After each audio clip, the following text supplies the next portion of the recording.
ମାଲିକେ ଜୟ ଜଗନ୍ନାଥ। ଆଉ ଆଜି ମୁଁ ଅଫିସ୍ ବାହାରୁଛି। ଆଉ ମୁଣ୍ଡ ଟିକେ ଗାଧୋଇକି ଆସିଲି, ମୁଣ୍ଡ ଟିକେ କୁଣ୍ଡେଇଲି।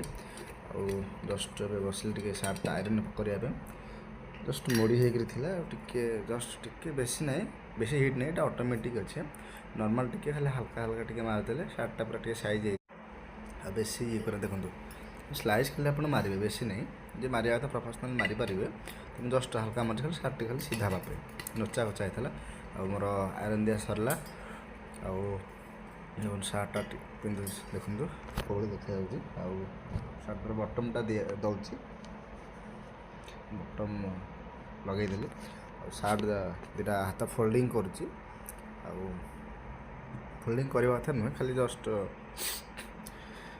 ଇଏ ପାଇଁ ଫୋଲ୍ଡିଂ କରୁଛି। ଆଉ ଘଣ୍ଟାଟା ପିନ୍ଧିବା ବେଳେ ଘଣ୍ଟା ତ ଏଇଟା ପୁଅ ପିଲାଙ୍କର ଝିଅ ପିଲାଙ୍କର ସମସ୍ତଙ୍କର ଏଇଟା ମାଣ୍ଡାଟୋରି, ତାପରେ ହେବନି। ଆଉ ଚଷମାଟା ଫାଷ୍ଟ ପିନ୍ଧିଲି, ତାପରେ ହେଲମେଟ୍ ହେଇପାରିଲାନି ବୋଲି ଚଷମା ଖୋଲିଲି, ପୁଣି ତାପରେ ହେଲମେଟ୍ ପିନ୍ଧିଲି ଫାଷ୍ଟ ଆଉ ଥରେ, ତାପରେ ଚଷମା ପିନ୍ଧିଲି।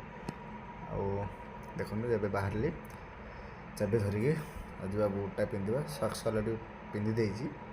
ଆଉ ଦେଖନ୍ତୁ ବୁଟ୍ଟା ପିନ୍ଧୁଛି। ଆଉ ବୁଟ୍ ପିନ୍ଧା ସରିଗଲା, ଏବେ ବାହାରି ଯିବା ଅଫିସ୍କୁ। ଆଉ ବାଟରେ ଚାଲନ୍ତୁ ଦେଖିବା ଅଫିସ୍ ଯାଇକରି ରିଟର୍ନ କରୁଛି।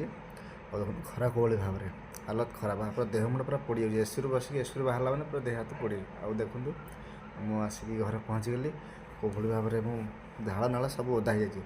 ଆଉ ବୁଟ୍ଟା ରଖି ଯିବା, ଚାଲ ପଖାଳ ଟିକେ ଖାଇକି ଶୋଇପଡ଼ିବା। ରହିଲି ଆଜ୍ଞା, ଜୟ ଜଗନ୍ନାଥ ମାଲିକେ।